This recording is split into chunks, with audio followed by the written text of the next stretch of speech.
Hi everyone, welcome to Gourmet Food Adventures. Today we are on an adventure to an abalone farm to do an abalone tour and tasting just outside Port Fairy. So let's go.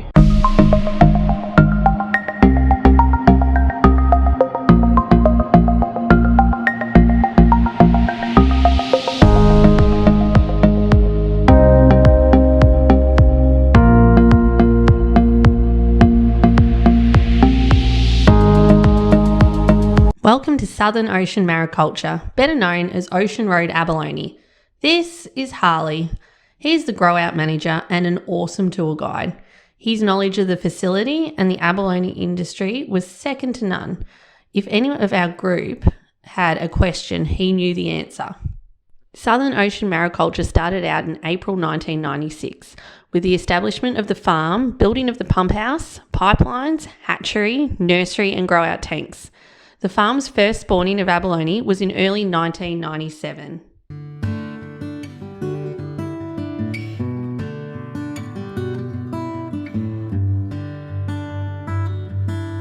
The tour started out in the wild winds of the Southern Ocean. Harley took us for a walk through the farm to show us where the pipelines were built out into the ocean in 1996.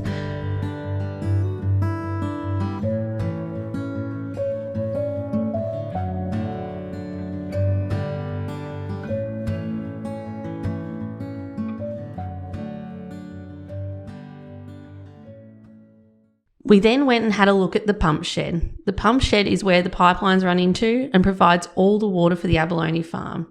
In fact, 2.5 million litres of water flow through the pump shed every hour. The tour continued to the nursery. The new heated nursery was built in 2021 to improve production processes at the farm. The mortality rate for abalone at the farm is only 0.5%, which is absolutely phenomenal. Building the facility and improving processes took a number of years, but by 2004, the company made a profit for the first time. Unfortunately, the success was short-lived when in 2006, the abalone virus destroyed the entire farm. By 2010, the farm was back to full production and the business has continued to grow. The company started the Ocean Road Abalone brand in 2014 and continued to expand over the next 10 years with major farm expansion project, including building new office space and preparing the site for an extra 96 grow-out tanks. Little white dots on these plates. Yeah, okay, so something over there. Yeah. Yeah, they're all the abalone there. So these ones are close to a month old now. Then these plates here, they're seeded with algae, so that's what they come to when they're spread out in these tanks. How old? Down the drain. Oh, that's all the one reflected and returned. Anyway, we'll go and have a look at the weaning tank over here.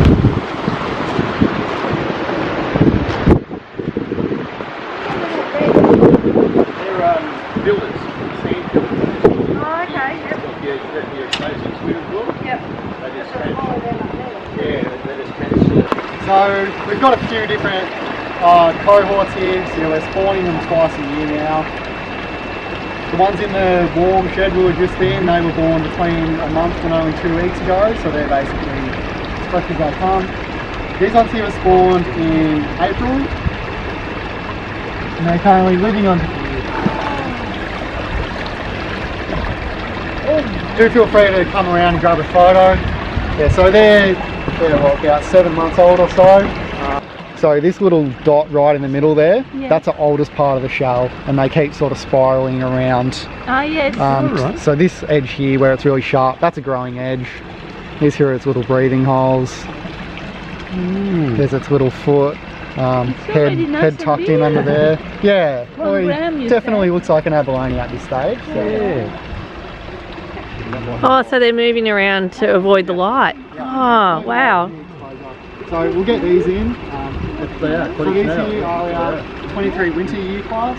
In the tank just next to us we've got some 22 summer year class. So we'll have a look at the size difference between these two. This here's another 6 months on from those. When they come out here and go in on the artificial diet is when they really start to come along. So what the different ages? Another 6 months again, so these ones are a year old. Right. Wow. Wow. They grow a lot in that 6 months, don't they? Yeah. Once they go on an artificial diet and they can really meet their, or accelerate their protein, they really start to grow really quick. So when they're just chewing on algae, they're pretty slow. Yeah.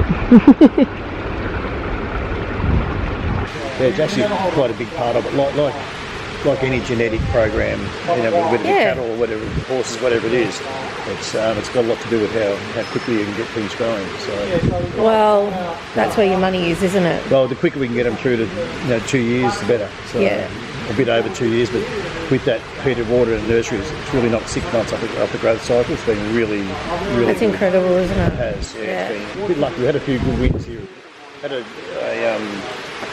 marine scientist do a paper here, do a PhD, and she done on the algae that's in there on those plates. Oh yeah. She found that looking at the feces that was coming, they were eating algae that was going through in one end and out the other. Still, the cell hadn't been broken, so they get no protein out of it.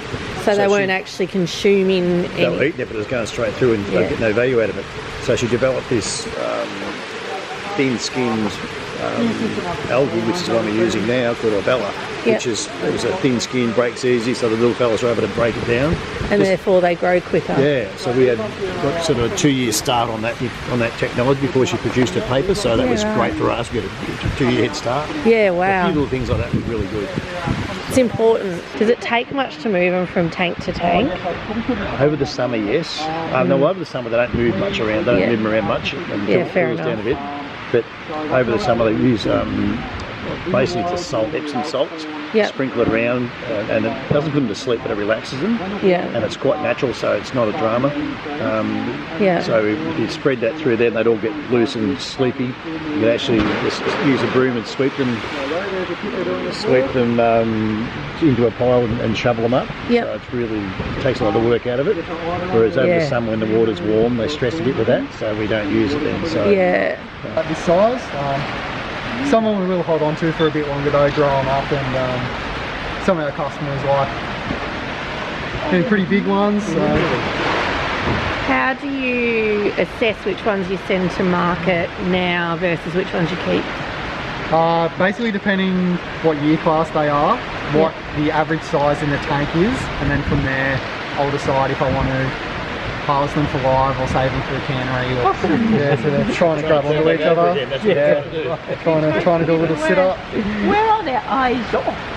Yeah, so their eyes, are you happy to hold a couple of them for me, please? Thank you. Their eyes are tucked up under here, so they've got a couple of frills up top here. They've tucked them under there just to protect themselves. Oh, so there's a stalk there. So they have a little stalk, and on the tip of it is our eye. Just like snails, aren't it? Yeah, same as a snail. Oh, I can see it's here. Yeah, there's another one there. Yeah. Pretty rudimentary eye. They can sense movement and light, but they can't really see what we are. When you're all ready, here's an example of the different species we have here. This one here is a black lip. This one in my left hand or to your right is a green lip. They're not very green just because they don't get much. They don't really get to eat algae here. They don't live outside, but the wild ones have bright green frills on them. And this one here is a hybrid. So these here are the parent ones.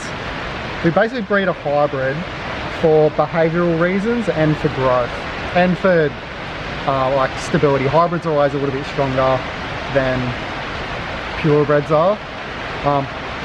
The black lips grow really fast, but they're really temperamental. If we just had tanks of black lips here, you wouldn't be able to keep them. They'd just all crawl out and wouldn't do well. Green lips are very good. They just sit there. They don't do anything. They'll just sit on top of a rock in the middle of an open bay. They're not really too fast where they are, but they grow really slow.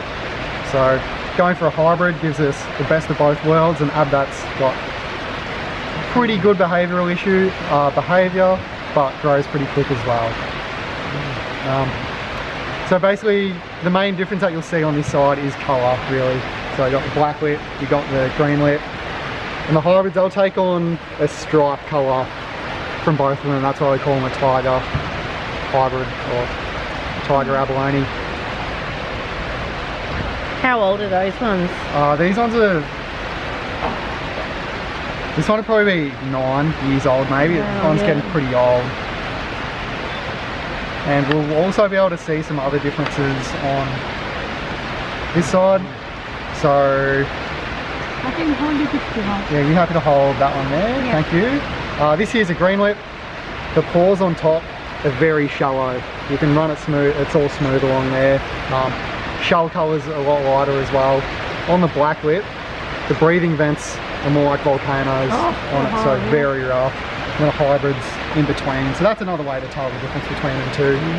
So if you're ever looking at them in a fish market or anything and you can't see the bottom of their foot, you can also tell by the shell.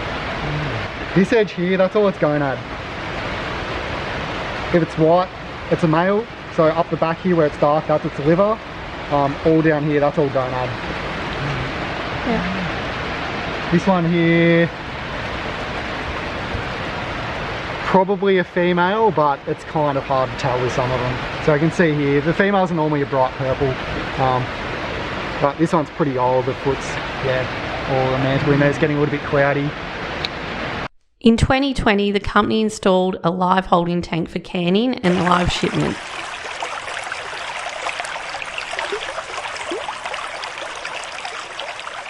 The seed in action. We're now there then going through...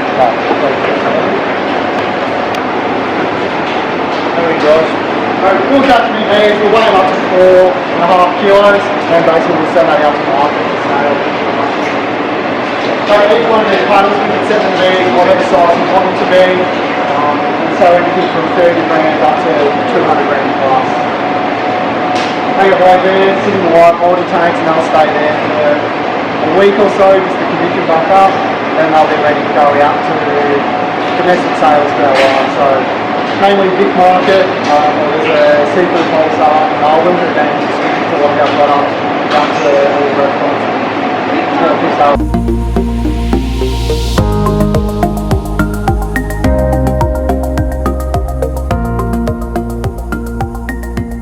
Ocean Road Abalone only started tours in January this year through a tourism initiative called the Port Fairy Taste Trail. The tour was 90 minutes and cost $45 or $55 with the tasting at the end. Tours are currently running the last Thursday of the month, but check out their Facebook page and the link in the description for up-to-date information. Hi guys, Loretta from the future here. I'm so new to this that I actually forgot to record an ending to this video at the abalone farm, so here it is. I had an absolutely wonderful day. It was a great tour, great tasting, beautiful food, lovely people. So thank you so much to Ocean Road Abalone for having me, and thank you for all their help. Julie, shout out to you. You are an absolute legend. You were the first person I called for Gourmet Food Adventures and I was so incredibly nervous. I just was beside myself, but you were so lovely when you picked up the phone and so wonderful through the day that I just couldn't have had a better tour, honestly, and a better start to this channel. So thank you so much. Huge shout out to Harley. You were an incredible tour guide, absolutely amazing, Harley. If you weren't a grow out manager by trade, I would have thought you were a tour guide. You were that good. And finally, a massive thanks to David. He's the managing director at Ocean Road Abalone. He has been within the industry for years. His expertise and knowledge were just phenomenal. All your little tidbits help with this production. I couldn't have asked for any more help. So thank you so much. If you like this video, don't forget to give me a thumbs up. And if you want to see more Gourmet Food Adventures, please don't forget to hit the subscribe button. We'll see you soon on the next adventure.